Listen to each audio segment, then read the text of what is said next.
મુગ્ધા સેમિનારના સંશોધન કરતા અને 75 વિષય પર 75 કલાક અને 32 મિનિટ પ્રવચન આપી અને જેઓએ ગ્રીનિસ બુક ઓફ વર્લ્ડ રેકોર્ડમાં સ્થાન પામ્યું છે એવા અશ્વિનભાઈ સુદાણી બેલુર વિદ્યાલયની મુલાકાતે આવી પહોંચ્યા હતા અને શાળાની નીતિ અને રીતિથી તેઓએ રાજીપો અનુભવ્યો હતો.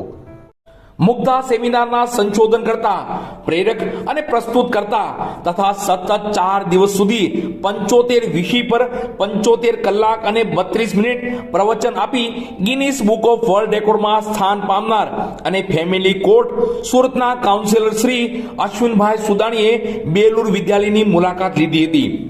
બેલુર વિદ્યાલયમાં ચાલુ વર્ષે દશાબ્દી મહોત્સવ ઉજવી રહી છે ત્યારે 2014 થી 2024 એમ 10 વર્ષની શૈક્ષણિક સફર અને વિવિધ પરિણામો અંગે જાણી આનંદ વ્યક્ત કર્યો હતો.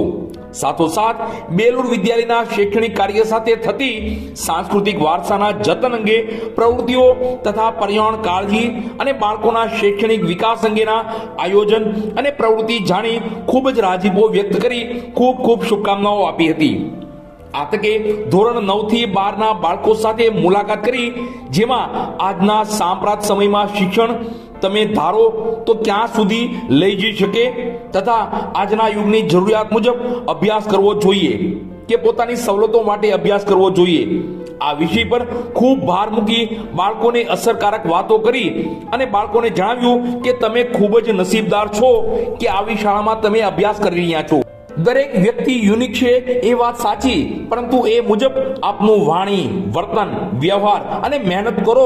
તો જ. આમ બેલુર બર્ડ સાથે અશ્વિનભાઈ સુદાણીએ ખુલ્લા મને મોટિવેશનલ પ્રવચન આપ્યું તથા ચર્ચાઓ પણ કરી હતી. આ તકે સંસ્થાના માર્ગદર્શક અને ગુજરાત રાજ્યના શ્રેષ્ઠ શિક્ષક પુરસ્કૃત શ્રી અશ્વિનભાઈ રાજ્યગુરુ સાહેબે પણ ખાસ હાજરી આપી અને બેલુર વિદ્યાલયના પરિવારને ઉર્જા પૂરી પાડી હતી. કાર્યક્રમના અંતે સંસ્થાના આચાર્ય શ્રી રમેશભાઈ બામરોટિયા સાહેબે આભાર વ્યક્ત કરી કાર્યક્રમને પૂર્ણ કરેલ. આ તકે અશ્વિનભાઈ સુદાણીનો બેલુર વિદ્યાલય પરિવાર વતી director Shri Balubhaiji Makwana, doctor Shri DC Ladumor MD gynaec, Manubhaiji Makwana, RH Hadiya ex DYSP, Mangalbhai Shri Ladumor, સંચાલક મંડળ વતી BC લાડુમોર, PM નકુમ, નિલેશભાઈ મકવાણા, દેવીનભાઈ મકવાણા, અંકુરભાઈ હડિયા સાહેબ તથા બેલુર વિદ્યાલય પરિવારે તમામનો આભાર વ્યક્ત કર્યો હતો.